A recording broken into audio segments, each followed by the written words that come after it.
Hello friend, मैं सूरज शर्मा और आप देख रहे हैं टारगेट विद ट्रिक्स। दोस्तों बने रहे मेरे साथ और वीडियो को लाइक और सब्सक्राइब जरूर करें। दोस्तों आज हम लोग पढ़ने वाले हैं परमाणु संरचना के बारे में। इससे पहले प्रकृति के पदार्थ के बारे में हम लोग जाने थे, ठीक है, जिसमें ठोस, द्रव और गैस के बारे में कुछ थोड़ा बहुत चले थे, लेकिन आगे हम लोग चलते हैं, देखते हैं, ठीक है, परमाणु संरचना।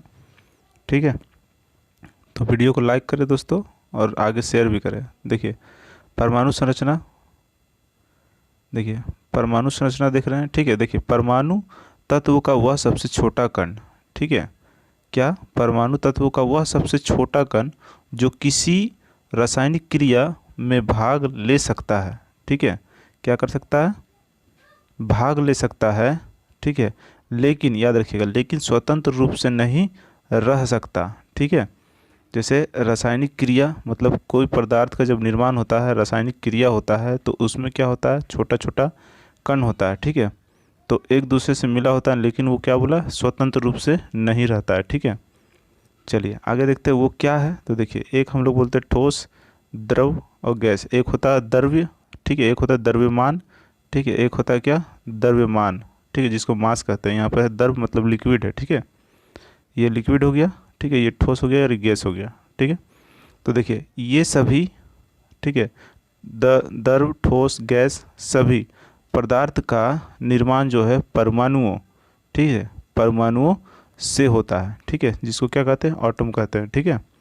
देखिए क्या बात है कि परमाणु भार, याद रखिएगा, परमाणु भार और अणुभार, ठीक है, परमाणु भार और अणुभार, ठीक है, इसका शुद्धतम कार्बन 12 होता है, ठीक है, जो परमाणु के 1/12 भाग द्रव्यमान हाइड्रोजन के 1.008 भाग का गुणज होता है, ठीक है, वो उसके बराबर होता है, ठीक है, कार्बन 12 का, किसका, परमाणु भार और अणुभार दोनों का क्या होता है, कार्बन 12 होता है, जिसका परमाणु भार 1/2 भाग होता है, जिसमें द्रव्यमान हाइड्रोजन का 1.008 भाग का गुणज होता है, ठीक है। और आपको अभी हम यहाँ बोले क्या कि द्रव, ठोस, गैस सभी पदार्थ का निर्माण अणुओं से होता है, ठीक है, मतलब जो द्रव बनेगा, जो ठोस बनेगा, गैस बनेगा, मतलब एक एक कण से मिलकर बनेगा, निर्माण होता है, या द्रव रहे या ठोस या गैस रहे, ठीक है।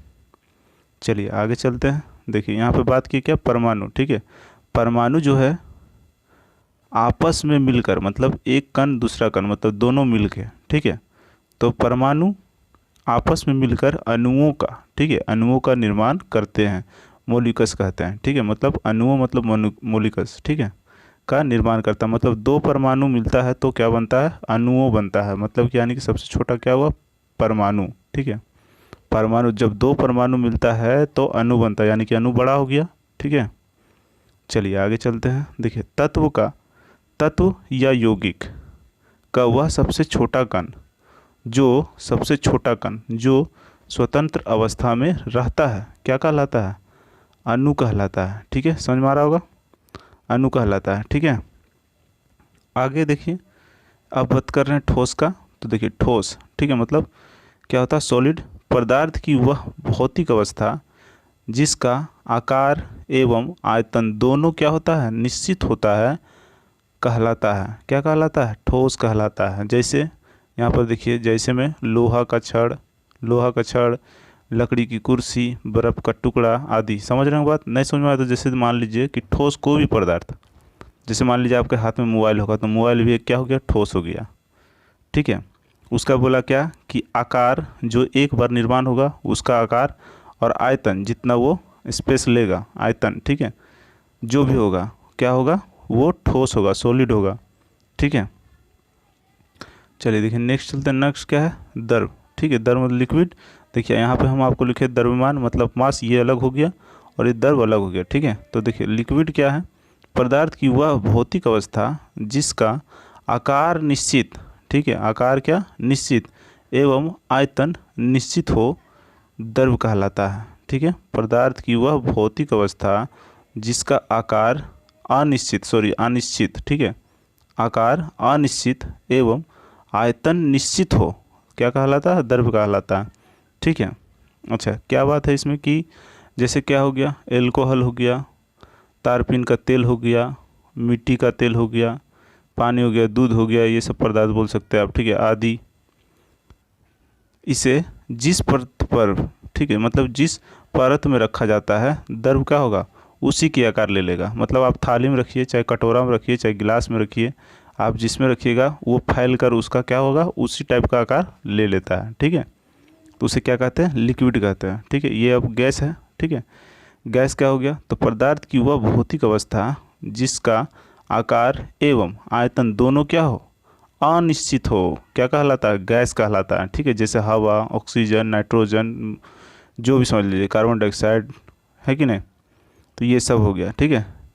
तो ये क्या होता है कि गैसों का कोई विशिष्ट नहीं होता है, मतलब ना आयतन और ना आपका आकार, ठीक है। चलिए आगे चलते हैं। देखिए हम लोग गैस देखें, गैस हो गया, द्रव हो गया, ठोस हो गया, समझ गए होंगे आप, ठीक है। चलिए आगे चलिए नेक्स्ट चलते हैं। नेक्स्ट है आपका दोस्तों प्लाज्मा अवस्था, ठीक है। क्या है, प्लाज्मा अवस्था। देखिए आपका पहले द्रव, ठीक है, फिर ठोस, उसके बाद गैस, उसके बाद एक होता है क्या, प्लाज्मा अवस्था, ठीक है। क्या होता है, प्लाज्मा अवस्था, ठीक है। तो यहाँ पर प्लाज्मा अवस्था देख रहे हैं। देखिए क्या बोला है कि प्लाज्मा गैस की आयनीकृत अवस्था है, ठीक है, जिसमें धनावेशित आयन तथा ऋणावेशित इलेक्ट्रॉन की संख्या क्या होती है, बराबर होती है, ठीक है। दोस्तों याद रखिएगा, धनावेशित मतलब प्लस और ऋणात्मक मतलब माइनस में, ठीक है। क्या होता है, दोनों बराबर होता है। इलेक्ट्रॉन में इलेक्ट्रॉन की संख्या क्या होता है, बराबर होता है, किस में, प्लाज्मा अवस्था में, ठीक है। प्लाज्मा अवस्था के बारे में बताया दोस्तों कि यहाँ पे सॉरी, प्लाज्मा अवस्था गैस, ठीक है, जो है उसका कार्य आपको देखने को मिलेगा विद्युत एवं चुंबकीय क्षेत्र में क्या होता है, अधिक ही क्या होता है, प्रभावित होती है, किसमें, चुंबकीय क्षेत्र और विद्युत में अधिक ही प्रभावित होती है, ठीक है। और यहाँ पे आपका ये परमाणु की बात कर रहे हैं, ठीक है। परमाणु का जो संरचना है उसमें आपका यहाँ पे BeC का मतलब होता है बोस आइंस्टीन कंडेंसन, ठीक है, कंडेंसेंट, ठीक है। ये किसी का नाम था दोस्तों। ये बोला था क्या कि 1920 में द्रव की पांचवी अवस्था के लिए कुछ गुणांक की थी, ठीक है, जिसके आधार पर आपका अल्बर्ट आइंस्टीन जो थे वो आपका BeC के साथ, मतलब कि बोस आइंस्टीन कंडेंसेंट के साथ में क्या किया था, भविष्यवाणी किया था कि कितना है, जैसे कि अभी हम लोग देखें कितना था, 4, ठीक है, मतलब कि ठोस, द्रव, गैस और एक आपका प्लाज्मा अवस्था। तो इन लोगों ने मिलकर क्या किया था, बोला था क्या कि 5 अवस्थाएं होगी, ठीक है। किनके आधार पर बताया था, अल्बर्ट आइंस्टीन जो थे वो आपका बोस के साथ में, ठीक है, किसके साथ में, बोस के साथ में, कब, 1920 में, याद रखिएगा। चलिए देखिए द्रव की अवस्थाएं की बात कर रहे हैं यहाँ पर, द्रव की अवस्थाएं, ठीक है। तो देखिए ठोस आप जान रहे हैं, द्रव जान गए, द्रव, और ये हो गया गैस, और ये हो गया प्लाज्मा। तो देखिए अभी जो हम लोग ऊपर पढ़ रहे तो क्या होता है, ठोस। ठोस होता है सॉलिड, मतलब कि कहीं भी आपको गैप देखने नहीं मिलेगा। जैसे मान लीजिए हम बोले मोबाइल है, ठीक है, तो मोबाइल है तो क्या है, ये पूरा सॉलिड है, मतलब क्या, भरा हुआ है, ठीक है, मतलब कि चारों तरफ से ठोस है ये। इसका जो कण होगा एक दूसरे के साथ में मिला होगा, जो परमाणु एक दूसरे के साथ में मिला होगा, तो कण भी क्या होगा, मिला हुआ होगा, तो मतलब कि क्या होगा, ये पूरा ठोस होगा, ठीक है। और यहाँ पर द्रव देख रहे हैं, तो द्रव में क्या है कि लिक्विड है, तो लिक्विड क्या होगा, थोड़ा थोड़ा उनके बीच में क्या है, गैप है, देख रहे हैं ना, थोड़ा थोड़ा उनके बीच में गैप होगा। जो कण होगा, जो आपका परमाणु होगा, जो परमाणु, एक परमाणु दो परमाणु मिलकर क्या बनाता है, कण बनाता है, अणु बनाता है, सॉरी अणु बनाता है। तो अणु जो क्या है, दूर दूर रहेगा, ठीक है। तो क्या होगा, आप जिस भी परत में रख दीजिएगा वो उसका आकार ले लेगा, आकार लेगा। हम बोले थे कटोरी हो, गिलास हो, कुछ भी हो, उसमें आप अगर द्रव रखिएगा तो उसके आकार में वो ढल जाता है, ठीक है। गैस में आप देख लीजिए, गैस में जो आपका परमाणु या अणु जो भी होता है उसकी अवस्था बहुत दूर होती है, क्या होती है, देख लीजिए, बहुत दूर दूर होती है, ठीक है। इसलिए क्या होता है कि इसे किसी भी चीज़ में आप रख सकते हैं, वो उसमें फिट बैठ जाएगा। इसीलिए ना तो इसका क्या होता है, ना तो आयतन और ना तो अवस्थाएं निश्चित होती है, ठीक है, कुछ निश्चित नहीं होता है। ये पूरा एक तरफ से जहाँ तहाँ मतलब कि आपका गैस जो होता है घूमते रहता है, ठीक है। प्लाज्मा में क्या होता है, तो प्लाज्मा में आपको बोले थे क्या कि धनात्मक और ऋणात्मक का साइन होता है और प्लस गैस भी होता है उसमें, ठीक है, जो किसमें विद्युत और चुंबकीय क्षेत्र में प्रभावशाली होता है, ठीक है।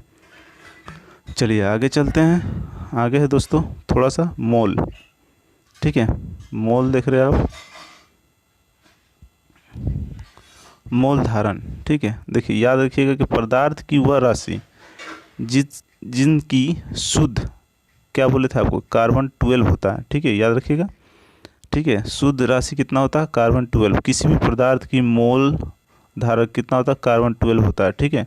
अब जो कार्बन 12 है आइसोटोप के ठीक 12 ग्राम के परमाणु की संख्या है, ठीक है। आप याद रखिएगा कि कार्बन 12 जो है 12 ग्राम ठोस आइसोटोप का परमाणु संख्या माना जाता है, ठीक है। चलिए नीचे देख रहे हैं आप मोल इकाई, मोल इकाई याद रखिए, यही सब इंपॉर्टेंट है। मोल इकाई का मान कितना होता है, तो 6.022 इंटू 10 की पावर 23 मोल इकाई, ठीक है। आपका ये जो है वो 12 ग्राम या फिर 1 मोल के परमाणु के आइसोटोप के क्या होता है, बराबर होता है, ठीक है। तो आपको बोलेगा 12 ग्राम मोल में कितना परमाणु होता है, तो 6.022 इंटू 10 की पावर 23 होता है, ठीक है। याद रखिएगा सन 1967 में, ठीक है, मोल को इकाई के रूप में स्वीकार किया गया था, ठीक है। आगे चलते हैं, याद रखिएगा। चलिए नेक्स्ट देख रहे हैं आप यहाँ पे क्या, 19वीं या 20वीं सदी में, ठीक है, 19वीं या 20वीं सदी या शताब्दी में जे थॉमसन, ठीक है, रदरफोर्ड, चैडविक, ठीक है, और नील्स बोर, ठीक है, नील बोर, यही बोर था वहाँ पे, ठीक है। देखिए इन लोगों ने क्या किया था कि अलग अलग, ठीक है, मॉडल पर आधारित परमाणु को समझाने की कोशिश की थी। जे थॉमसन, रदरफोर्ड, चैडविक और नील्स बोर, ये सब क्या किया था, परमाणु को समझाने का कोशिश किया था अलग अलग डिजाइन से मॉडल प्रस्तुत करके, ठीक है। याद रखिएगा यदि परमाणु विभाजन है, ठीक है, इन लोगों ने बताया था, ठीक है, कि यदि परमाणु विभाजन है को सिद्ध कर दिया कि मुख्यतः 3 मूल कणों से मिलकर ये बना होता है, कौन, परमाणु, ठीक है। परमाणु से 2 परमाणु मिलकर बनता है अणु, तो ये किससे किससे मिलकर बना था, तो ये सिद्ध किया मात्र 3 चीज़ की, इलेक्ट्रॉन हो गया, प्रोटॉन हो गया और न्यूट्रॉन हो गया, इन तीनों से मिलकर बना होता है, ठीक है।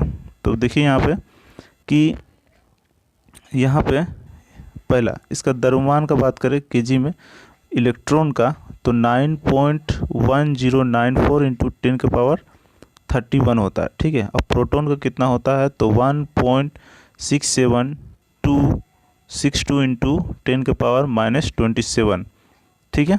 उसके बाद न्यूट्रॉन का कितना होता है, न्यूट्रॉन का कितना होता है, तो 1.67493 इंटू 10 के पावर 27, ठीक है। देखिए दोनों का सेम है, लेकिन यहाँ पर आपका सिर्फ लास्ट का डिजिट अलग है, यहाँ पर 262 और यहाँ पर 493, ठीक है। प्रोटॉन का बोलेगा 1.67262 इंटू 10 के पावर -27 और न्यूट्रॉन का बोलेगा तो 1.67493 इंटू 10 के पावर -27, ठीक है, कहते हैं, ठीक है। चिन्ह का बात करें तो चिन्ह मतलब डिजाइन, मतलब कि जो चिन्ह मतलब आकृति सिंबल जो दिया जाता है, तो इलेक्ट्रॉन का स्मॉल ई, ठीक है, प्रोटॉन का स्मॉल पी और न्यूट्रॉन का स्मॉल एन देते हैं, ठीक है, याद रखिएगा। उसके बाद देखिए यहाँ पर परम आवेश बताया गया इलेक्ट्रॉन का, प्रोटॉन का और न्यूट्रॉन का। तो आपका इलेक्ट्रॉन का कितना है, तो आप देख रहे हैं यहाँ पे माइनस में, मतलब ऋणात्मक में है 1.6022 इंटू 10 के पावर -19, ठीक है। और प्रोटॉन का कितना है, तो प्लस में 1.6022 इंटू 10 के पावर -19, मतलब दोनों का सेम है, एक बार प्लस में एक बार माइनस में, ठीक है। और न्यूट्रॉन क्या होता है, जीरो, क्या होता है, जीरो। दोस्तों इलेक्ट्रॉन, प्रोटॉन और न्यूट्रॉन, इसके बारे में हम इसके बारे में आपको हम बढ़िया से सब अलग अलग बताएंगे, ठीक है। तो देखते रहिएगा वीडियो, चलिए आगे चलते हैं। देखिए आगे क्या है, आगे आपका क्या, विभिन्न परमाणुओं मॉडलों के आधार पर परमाणु संरचना। ठीक है, देखिए अब यहाँ पर मॉडल जो प्रस्तुत हुआ कुछ इस टाइप से आकृति पेश किया गया था। ठीक है, देखिए यहाँ पर बात करें पहले ठोस का। ठीक है, देखिए यहाँ पे ठोस का बात करें, ठोस गोला जो होता है वो आपको हम बताया क्या होता है, पूरा ठोस होता है ना, पूरा ठोस होता है। ये कौन बताया था, जॉन डाल्टन। ठीक है, जॉन डाल्टन कब बताया था, 1803 में। ठीक है, ठोस मॉडल, ठोस गोला मॉडल जो पेश किया था कौन किया था, तो याद रखिएगा जो डाल्टन। ठीक है, कब, 1803 ईस्वी में। उसके बाद दूसरा प्लम, प्लम पुडिंग मॉडल। ठीक है, देखिए आकार देख लीजिए, इस टाइप का मॉडल था कुछ। ठीक है, इसमें आपका क्या था, क्या कि इलेक्ट्रॉन और इलेक्ट्रॉन की संख्या, यहाँ पर आप देख रहे अलग अलग जो दिख रहा है आपको, ये सब इलेक्ट्रॉन है। ठीक है, जो इसके अंदर घूमता हुआ नज़र आ रहा है, ये बताया था जे थॉमसन, कब, 1904 में। ठीक है, और भी कुछ है, देखिए जे थॉमसन ने क्या किया था, मेवे युक्त, मतलब मेवा होता है ना, मेवा मतलब केक टाइप का। ठीक है, देखिए मेवे युक्त केक के समान होते हैं, ये बता रहा था आपका कि कौन, जो जे थॉमसन। ठीक है, जिसमें ऋणात्मक और धनात्मक आवेश के समान होता है। ठीक है, मतलब माइनस और प्लस दोनों क्या होता है, समान होता है। और एक बताया था आपका तारबूज के बीज के समान होता है। ठीक है, कौन बताया था, जे थॉमसन ने। ठीक है, इसलिए विद्युत उदासीन होती है। ठीक है, और ये बताने के बाद भी क्या रहा, ये असफल रहा। ठीक है, कि परमाणु संरचना जो है वो इस तरह से होता है, लेकिन इस तरह नहीं माना गया, और इनका भी नहीं माना गया था। ठीक है, ये भी प्रूफ नहीं हुआ और इनका भी प्रूफ नहीं हुआ। ठीक है, आगे देखते हैं, आगे देख रहे हैं आप, आगे का जो था वो था क्या, नाभिकीय मॉडल। ठीक है, तो नाभिकीय मॉडल देख लीजिए, इस तरह से दिख रहा है कुछ। ठीक है, डिजाइन है, और यहाँ पे बोला गया कौन किया था, तो आपका आइंस्टीन रदरफोर्ड। ठीक है, कब, 1911 में मॉडल प्रस्तुत किया था। और यहाँ पे बताया क्या कि इस मॉडल में नाभिक के बाहर गतिशील इलेक्ट्रॉनों की व्यवस्था के विषय में ही कुछ स्पष्ट नहीं किया। यहाँ पे आप जो देख रहे हैं ये सब क्या है, ये सब जो है इलेक्ट्रॉन का बात है। ठीक है, लेकिन इसका व्यवस्था जो है सही नहीं माना गया था, तो ये भी यहाँ पे क्या हो गए, फ्लॉप हो गए थे। ठीक है, उसके बाद था आपका क्या, ग्रीस, क्या था, गृहीय मॉडल या फिर मैक्स मॉडल। ठीक है, आपका देख लीजिए कुछ इस टाइप का डिजाइन है। ठीक है, ये सब इलेक्ट्रॉन है जो दिख रहा है आपका, ये सब इलेक्ट्रॉन है। ठीक है, कौन दिया था, तो नील्स बोर दिया था। ठीक है, कब, 1913 में। साथ इसी के साथ में आपका क्या बोले हैं, 1920 में आपका कौन, अल्बर्ट आइंस्टीन। इनका जो सिद्धांत था उन्हीं के साथ में मिलकर ये भविष्यवाणी किए थे कि करीब 5 आपका द्रव हो सकते हैं। ठीक है, लेकिन ये भी यहाँ पे क्या हो गए, फ्लॉप हो गए थे। ठीक है, उसके बाद नेक्स्ट है आपका क्या, नेक्स्ट है आपका क्वांटम मॉडल। ठीक है, कब, ये दोस्तों 1924 में भी बताया गया इसके बारे में, और 1926 में बताया था आपका सर्विन सोडिंग। ठीक है, सोडिंग्स। ठीक है, तो आज के लिए दोस्तों इतना ही, मिलते हैं नेक्स्ट वीडियो में। Thank you for watching.